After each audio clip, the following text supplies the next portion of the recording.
Docteur Synapse. La cardiopathie ischémique.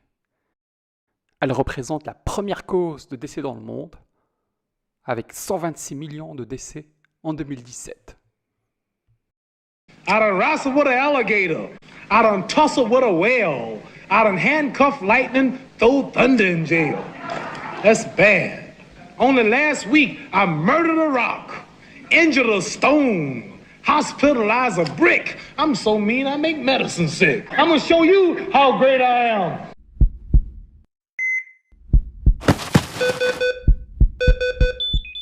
Après 5 minutes de no-flow, c'est-à-dire sans réanimation cardio-pulmonaire, l'organe qui souffre le plus de l'hypoxie est le cerveau. La survie devient inférieure à 20%. Actuellement, le taux de survie moyen après un arrêt cardiaque est entre 5 et 8%. Qu'est-ce qui explique ces chiffres aussi bas? Lorsqu'un arrêt cardiaque se produit à l'extérieur de l'hôpital, à peine 40% des réanimations cardiopulmonaires sont réalisées avant l'arrivée des premiers secours.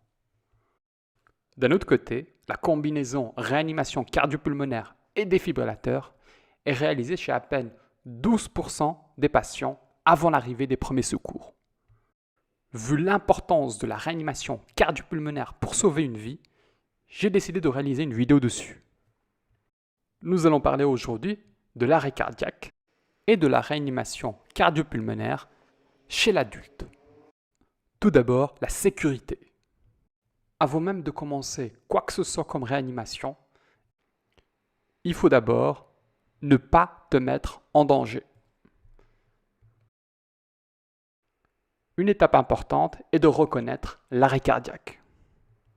L'arrêt cardiaque se définit par l'arrêt brutal de l'activité cardiaque avec collapsus hémodynamique. Quand est-ce qu'il faut considérer que le patient est en arrêt cardiaque? Deux questions à se poser. Est-ce que le patient est conscient? Et est-ce que le patient respire?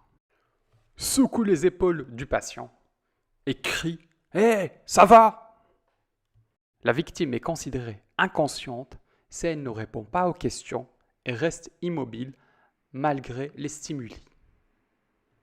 La deuxième question à se poser, est-ce que le patient respire? Incline-toi vers le patient inconscient et utilise 3 de tes sens. D'abord, la vision. Avec ton œil, regarde le thorax. Est-ce qu'il y a un mouvement de respiration? C'est-à-dire, est-ce que le thorax s'élève et s'abaisse? Le deuxième sens, l'ouïe. Avec ton oreille, essaye d'écouter la respiration du patient. Est-ce que tu l'entends respirer? Le troisième sens que tu vas utiliser est le toucher. Avec ta joue, est-ce que tu sens l'air qui est expiré par le patient? Si le thorax ne bouge pas, que tu n'entends pas de respiration et que tu ne sens pas d'air expiré ou que tu as un doute sur l'un de ces trois, c'est que le patient ne respire pas. Le gasping est également un signe d'arrêt respiratoire. Qu'est-ce que le gasping? C'est une respiration réflexe du tronc cérébral, très souvent suite à l'hypoxie. Qu'est-ce que tu entends?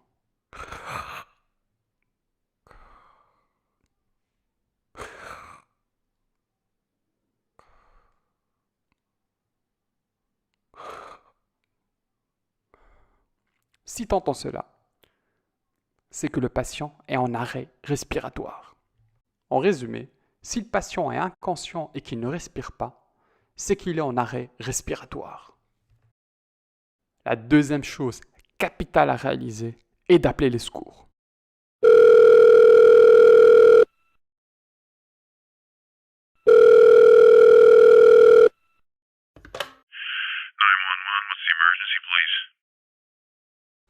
Il faut garder son calme, dire qu'il y a une personne qui est en arrêt cardiaque et donner sa localisation pour que les secours puissent vous retrouver.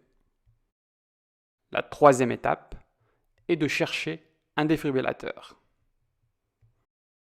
Je mets cette étape entre parenthèses. Pourquoi? Parce qu'il faut d'abord se poser la question, est-ce que tu es seul avec la victime? Si c'est oui, il ne faut pas aller chercher le défibrillateur.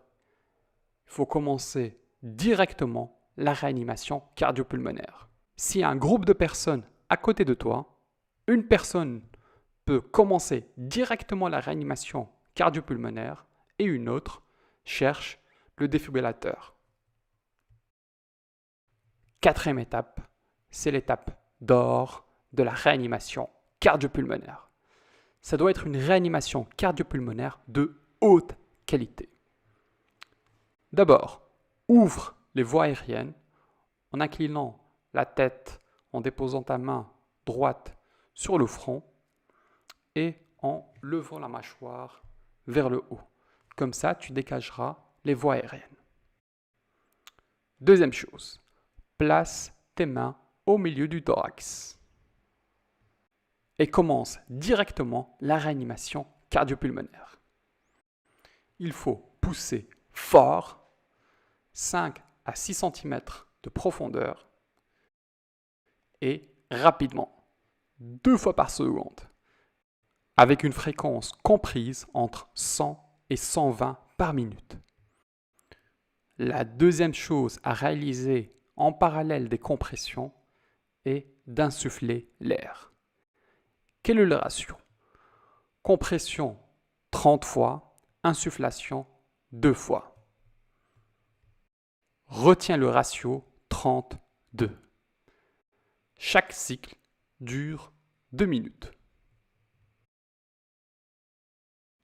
C'est super important d'avoir une bonne fréquence des compressions. Pour ancrer ça dans ton esprit, essaie de te rappeler de la musique Stayin' Alive. Dès que tu auras le rythme de Stayin' Alive dans la peau, tu pourras faire de bonnes compressions.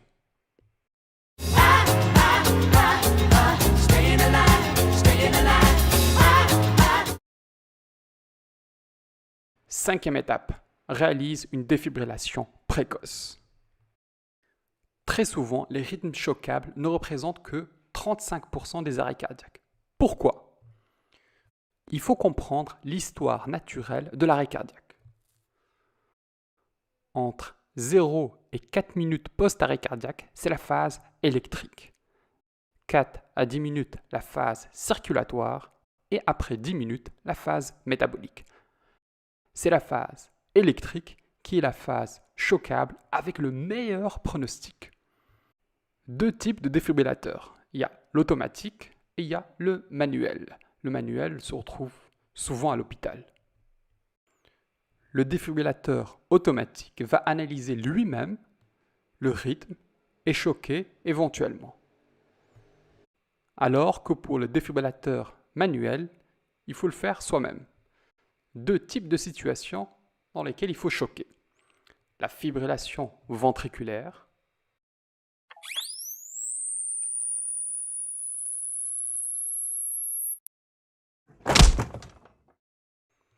et la tachycardie ventriculaire, sans pouls.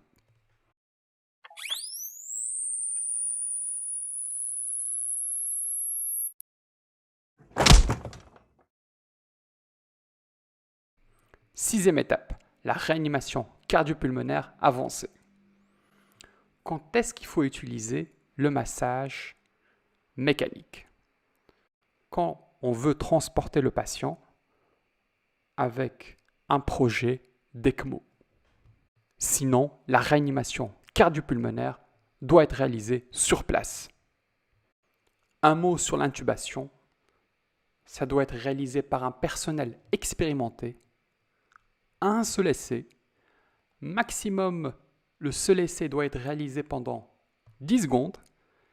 Si échec, utilise une autre méthode ou ventile au ballon. La FiO2 doit être réglée directement sur 100%. Si tu intubes ton patient, monitore son ETCO2. Avoir un ETCO2 inférieur à 10 mm de mercure est un signe de mauvais pronostic. Quels sont les médicaments utilisés? D'abord, il faut se poser la question, est-ce que le rythme est choquable? Si c'est non, adrénaline 1 mg IV chaque 3 à 5 minutes.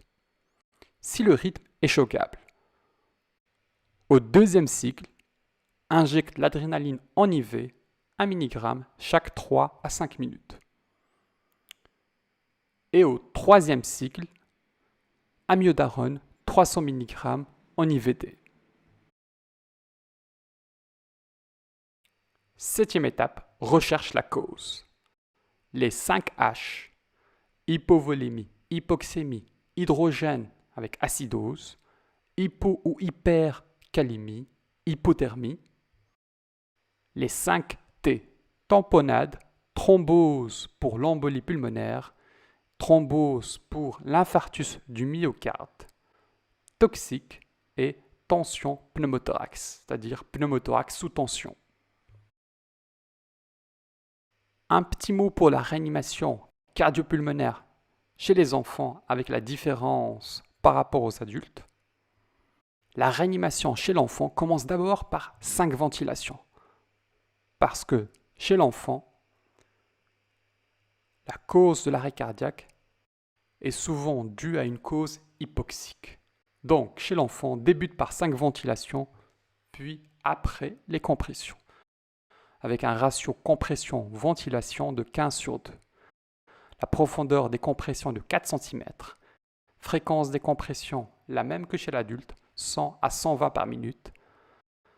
Les cycles, toujours 2 minutes. Pour le défibrillateur, c'est 4 joules par kilo. Adrénaline, 10 microgrammes par kilo. Amiodarone, 5 mg par kilo. On finit cet exposé par les points clés à retenir. 1. Reconnaître l'arrêt cardiaque. 2. La réanimation cardiopulmonaire de haute qualité. Compression sans interruption, fréquence des compressions 100 à 120 par minute. Retiens, staying alive. Profondeur des compressions 5 à 6 cm et permettre toujours la réexpansion du thorax. Priorité aux compressions par rapport aux ventilations, avec un ratio compression-ventilation de 30/2. Stop les compressions juste pour délivrer le choc électrique. Pour la fibrillation ventriculaire et la tachycardie ventriculaire sans pouls, donne un choc électrique. Les médicaments, l'importance de l'adrénaline et de l'amiodarone. Et tout dernier, identifie et traite rapidement les causes d'arrêt cardiaque non choquables. Garde à l'esprit les 5 H et les 5 T. J'espère que c'était instructif et je te dis à bientôt. Merci d'avoir suivi cette vidéo. N'hésitez surtout pas à me communiquer vos questions, vos éventuelles remarques et de me proposer les sujets qui vous intéressent.